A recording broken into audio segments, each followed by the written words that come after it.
Pada tanggal 17 Agustus, satu unit pasukan khusus Ukraina memasuki sebuah desa di perbatasan antara Donetsk dan Dnipropetrovsk. Gambar-gambar ini berasal dari operasi itu sendiri yang dipublikasikan oleh Komando Ukraina. Terlihat pasukan khusus bergerak maju di daerah tersebut dan mengusir pasukan Rusia dari posisi mereka. 30 tentara Rusia menyerah dan ditangkap sebagai tawanan. Mereka yang terus menembak langsung tewas di tempat. Dan ketika semuanya selesai, pasukan Ukraina mengibarkan bendera dan melakukan sesuatu yang tidak saya duga akan saya lihat dalam laporan militer, sebuah ritual.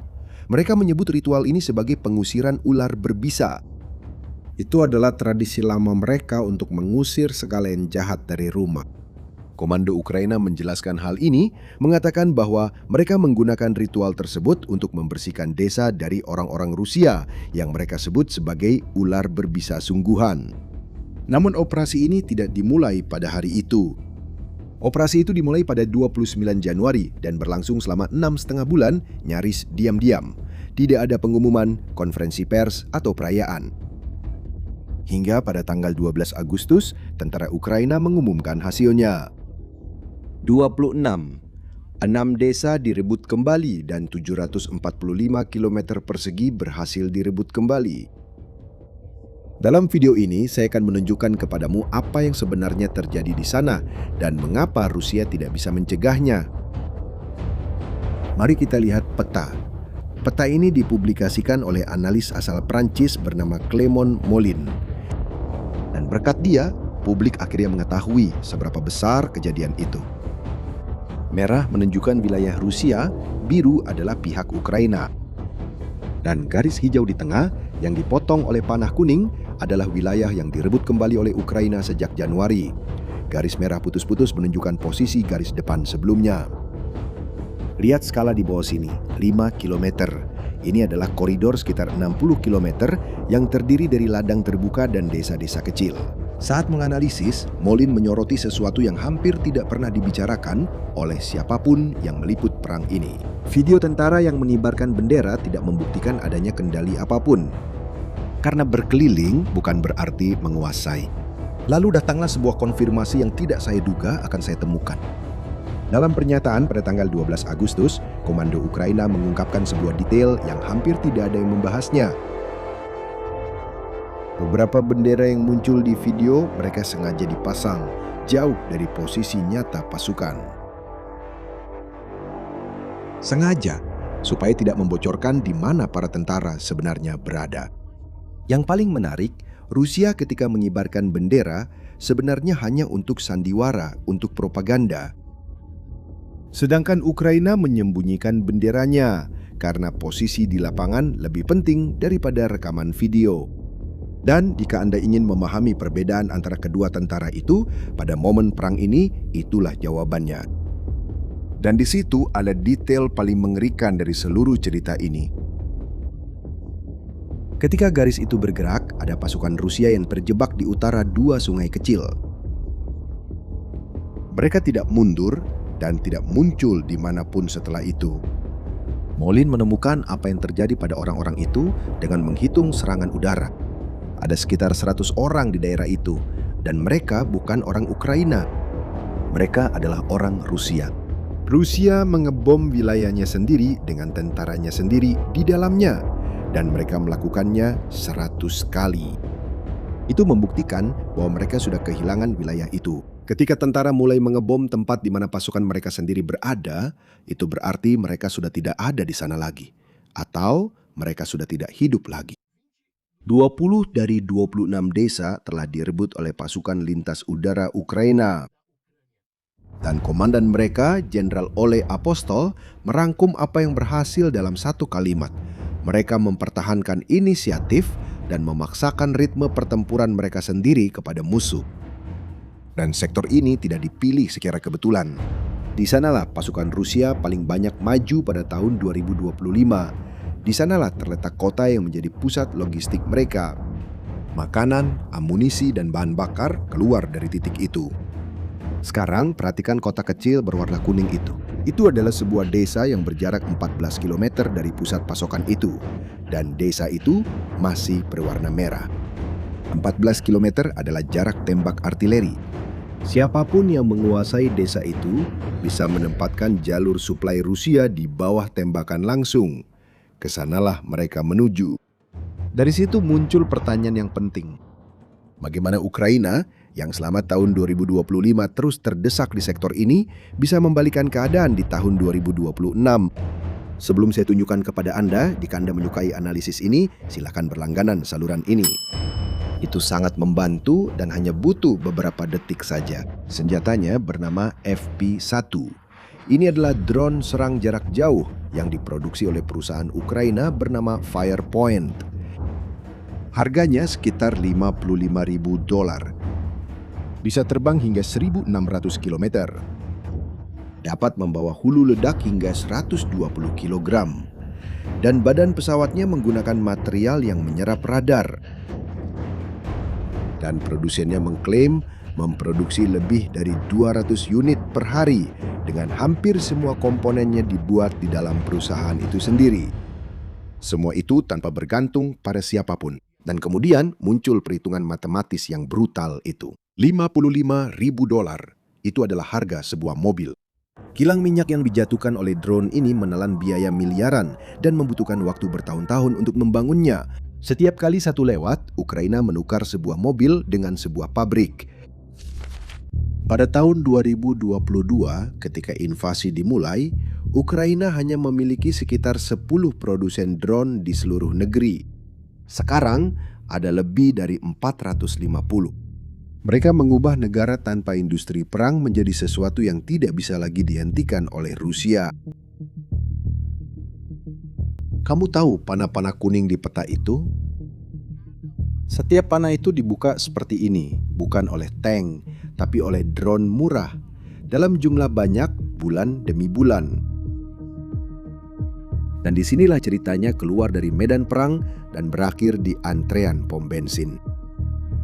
Karena Ukraina memahami sesuatu yang butuh waktu 4 tahun bagi Barat untuk memahaminya. Pada tahun 2022, taruhan Barat adalah sanksi dan itu tidak berhasil. Rusia berhasil mengatasinya. Mereka menemukan pembeli di Asia. Mereka membentuk armada kapal bayangan. Kenyataannya adalah tidak mungkin memberikan sanksi pada ekonomi itu dari luar, tapi bisa menghancurkannya dari dalam. Dan orang-orang Ukraina menamai kampanye ini dengan nama yang hampir seperti lelucon, sanksi jarak jauh. Hanya tahun ini, orang-orang Ukraina telah menyerang kilang minyak Rusia sekitar 194 kali. Pada bulan Juli, ada 18 kilang minyak yang berbeda menjadi bulan dengan rekor tertinggi selama perang ini. Dan hasilnya terlihat di angka-angkanya. Pada bulan Juli, Rusia mencatat volume pengolahan minyak mentah terendah dalam 24 tahun terakhir. Terakhir kali kilang minyak Rusia beroperasi serendah ini, Vladimir Putin baru saja naik ke tampuk kekuasaan. Hari Minggu lalu, hanya 28% SPBU di negara itu yang memiliki bahan bakar untuk dijual. Dan ada satu kasus terbaru yang menunjukkan persis bagaimana mereka melakukannya. 11 Agustus, pasukan Ukraina menyerang sebuah kilang minyak di kota bernama Orsk di pegunungan Ural. Lebih dari 1.300 km dari Ukraina. Lihat gambar ini, direkam oleh seorang penduduk dari tempat tinggi di kota itu. Perhatikan di mana apinya berada. Bukan di tangki-tangki pinggir yang biasanya terbakar. Api itu ada di tengah kompleks di antara menara-menara. Itu bukan kebetulan, itu sudah direncanakan. Dan lihat yang satu ini, ada sebuah keluarga berdiri di trotoar. Ayah, ibu, dan anak. Semuanya membelakangi kamera, memandang ke cakrawala bersama para tetangga. Tidak ada yang berlari, tidak ada yang berteriak, hanya melihat saja. Mereka berhasil mengenai keempat unit distilasi di kilang itu dalam satu malam saja. Keempat-empatnya, unit distilasi adalah tempat minyak mentah masuk dan keluar sebagai bensin, solar, dan minyak tanah. Tanpa itu, sisa kilang tidak ada gunanya. Itu seperti toko roti tanpa oven. Dan itu bukan keberuntungan. Kilang itu sudah pernah diserang sebelumnya, pada bulan Oktober, November tahun lalu, dan April. Setiap kali kilang itu kembali beroperasi. Kali ini kilang itu kembali beroperasi. Orang-orang Ukraina menargetkan bagian yang tidak bisa digantikan oleh Rusia. Dan 2 hari kemudian, terjadi sesuatu yang biasanya tidak terjadi. Gubernur Rusia tidak mau mengakui kekalahan. Mereka bilang situasinya terkendali, petugas sedang bekerja di lokasi. Tapi yang satu ini mengatakan sesuatu yang tidak biasa. Di depan umum, dia mengatakan bahwa infrastruktur yang terkena tidak bisa dipulihkan saat ini. Bahwa peralatannya impor. Bahwa dengan adanya sanksi, perbaikannya bisa memakan waktu hingga 6 bulan. Dan bahwa wilayah tersebut sedang bersiap untuk bergantung pada bahan bakar impor. Apakah kamu menyadari apa yang dia katakan? Peralatannya impor. Itu seluruh rencananya. Orang-orang Ukraina menyadari bahwa mereka bisa menyerang, bukan kilangnya, tetapi bagian yang dibeli Rusia dari barat. Dan mereka tidak membelinya lagi sejak 2022. Pada tahun 2024, Rusia memperbaikinya dalam 2 minggu dan lanjut. Sekarang gubernurnya sendiri mengatakan 6 bulan jika berhasil. Dan dampaknya tidak hanya terjadi di kilang minyak. Ini yang terjadi ketika seseorang memotong proses penyulingannya. Pria ini, dia sedang antre di SPBU di wilayah Moskow. Dia merekam karena tidak ada lagi yang bisa dilakukan. Dia bilang sudah di sana sejak jam 9 pagi hari Minggu menunggu truk tangki. Dan kemudian dia merangkum kenyataan dengan mengatakan tidak ada bensin. Dan SPBU terdekat berjarak sekitar 80 km. Nomornya sekitar 10 km dari sini. Yang ini jadi adalah yang paling membuat saya terkesan. Pukul 1.20 dini hari di Moskow, di salah satu jalan utama ibu kota. Antrean terhenti sampai beberapa blok. Orang-orang di dalam mobil tertawa. Mereka tidak mengerti. Dan dia bertanya pada temannya, dari mana asal antrean ini? Jalan Raya Leningrad. Sekarang ada satu hal lagi yang bahkan lebih gamblang yang perlu aku tunjukkan padamu. Pada tanggal 13 Agustus, jurnalis dari portal Rusia pergi ke antrean yang hampir 1 kilometer. Mereka mencoba mewawancarai orang-orang yang sedang menunggu dan orang-orang menolak untuk berbicara di depan kamera. Menurut laporan tersebut, mereka mengakui bahwa mereka takut akan konsekuensi di tempat kerja. Dan pada bulan Juni, media independen Rusia melaporkan bahwa administrasi kepresidenan telah mendistribusikan rekomendasi kepada pers tentang bagaimana memberitakan kekurangan bahan bakar. Ada item terpisah. Mereka merekomendasikan untuk mempublikasikan foto-foto SPBU yang beroperasi tanpa antrean. Sekarang, mari kita gabungkan kedua hal itu. Di satu sisi, kita punya pemerintah yang meminta foto SPBU kosong. Di sisi lain, ada warga biasa yang sedang antre takut terlihat. Jelas bahwa Rusia telah menjadi negara yang pura-pura semuanya baik-baik saja. Sekarang, apa hubungannya antrean di SPBU Moskow dengan desa kecil di awal video tadi? Ingat kata yang digunakan oleh Jenderal Ukraina tadi? Ritme. Dia bilang mereka memaksakan ritme pertempuran mereka sendiri kepada musuh. Itu benar-benar yang sedang terjadi. Lihat, tentara tidak digerakkan oleh keberanian. Tentara digerakkan oleh solar. Amunisi datang dengan truk. Kendaraan lapis baja menghabiskan bahan bakar. Evakuasi korban luka membutuhkan logistik. Ketika bahan bakar menjadi langka dan mahal di seluruh negeri, efeknya tidak muncul di berita utama. Efeknya terlihat pada ritme. Dan ritmenya telah berubah. Pada awal tahun 2025, tentara Rusia maju hampir 10 km persegi per hari.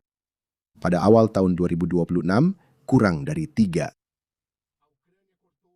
Ukraina berhasil memangkas separuh laju tentara yang sedang maju menyerangnya.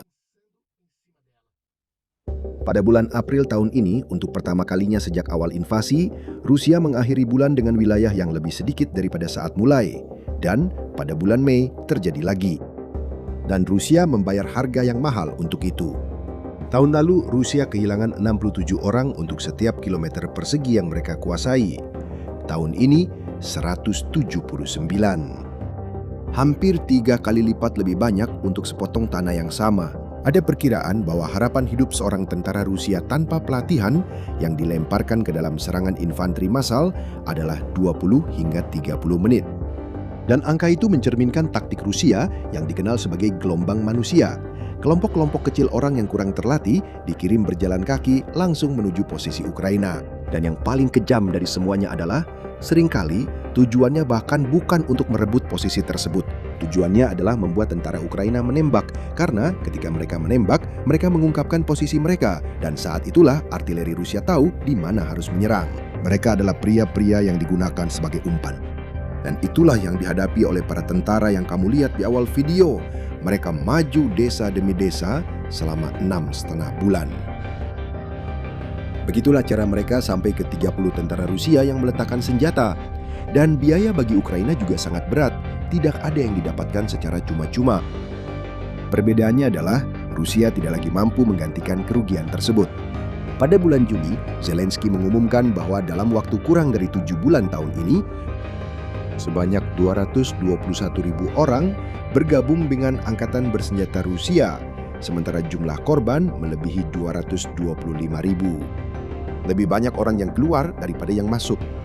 Dan perlu diingat seberapa besar masalahnya. Kemajuan itu hanyalah sebuah koridor, dan Rusia masih menduduki sekitar 1/5 wilayah Ukraina. Tapi setelah 4,5 tahun terus mendorong, ini adalah pertama kalinya mereka didorong mundur. Seperti yang bisa Anda lihat, angin mulai berhembus ke arah lain. Penyulingan Rusia berada di tingkat terendah dalam 24 tahun terakhir. Gubernur Rusia mengatakan di depan umum bahwa tidak bisa diperbaiki.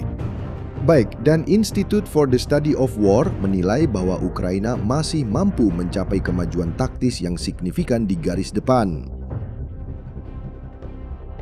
Menurut saya, semua hal yang kami tunjukkan di video ini saling berkaitan. Ukraina membakar kilang-kilang minyak Rusia dan akibatnya lebih sedikit solar yang sampai ke garis depan. Hal ini membuat tentara Rusia kehabisan amunisi dan tanpa bala bantuan. Dan karena itulah Rusia kehilangan 26 desa. Sekarang saya ingin tahu pendapat Anda. Apakah Anda pikir kampanye melawan ekonomi Rusia ini yang akan memaksa Putin untuk duduk di meja perundingan? Tulis di kolom komentar apa pendapatmu. Kami mengikuti setiap bab dari cerita ini di kanal ini setiap minggu, lengkap dengan angka dan sumbernya. Jangan lupa subscribe dan aktifkan loncengnya supaya tidak ketinggalan. Sampai jumpa di video berikutnya.